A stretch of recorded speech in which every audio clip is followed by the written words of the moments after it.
மனைவியுடனும் கள்ளக்காதலிகளுடன் ஒன்றாக உறவு. மனைவி மறுத்ததால் மனைவியை கொலை செய்த முல்லைத்தீவு மன்மதராசா. நடந்தது என்ன? முல்லைத்தீவில் 23 வயதான இளம் மனைவியை கொலை செய்த சந்தேகத்தில் அவரது கணவனையும் கள்ளக்காதலியையும் போலீசார் கைது செய்துள்ளனர். மனைவியை கொலை செய்து கிணற்றில் வீசிவிட்டு தற்கொலை நாடகம் ஆடினாரா என்ற கோணத்திலும் போலீசார் விசாரணை நடத்தி வருகிறார்கள். முல்லைத்தீவு பூதன்வயல் பிரதேசத்தில் நேற்று 27ஆம் திகதி இந்த சம்பவம் நடந்தது. வவுனியாவை பிறப்பிடமாக கொண்ட 23 வயதான சுதர்சினி என்ற பெண்ணை உயிரிழந்துள்ளார். தனது மனைவி கிணற்றில் குதித்துவிட்டதாக கணவன் கூக்குரலிட்டதை அடுத்து அயலவர்கள் சிலர் ஓடி வந்து கிணற்றில் விழுந்திருந்த இளம்பெண்ணை மீட்டு முல்லைத்தீவு மாவட்ட வைத்தியசாலைக்கு கொண்டு சென்றனர்.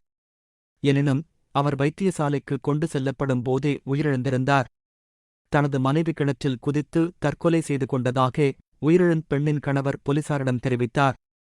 உயிரிழந்த பெண்ணின் சடலம் உடற்கூறாய்வுக்குட்படுத்தப்பட்ட போது அவர் கழுத்து நெரித்து கொல்லப்பட்டிருக்கலாம் என சந்தேகிக்கப்பட்டது.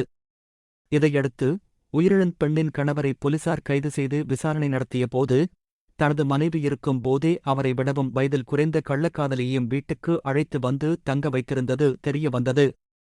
இது தவிர மேலும் ஒரு பெண்ணுடனும் அவர் உறவில் இருந்தது தெரியவந்தது. கள்ளக்காதலியை வீட்டுக்கு அழைத்து வந்து தங்க வைத்திருந்ததற்கு மனைவி எதிர்ப்பு தெரிவித்துள்ளார். இதனால் கணவன் மனைவியை தாக்கியுமுள்ளார். கள்ளக்காதலுக்கு இடையூறாக இருந்த மனைவியை கழுத்தை நெரித்து கொலை செய்து கிணற்றுக்குள் வீசி தற்கொலை நாடகமாடியதாக போலீசார் சந்தேகிக்கின்றனர்.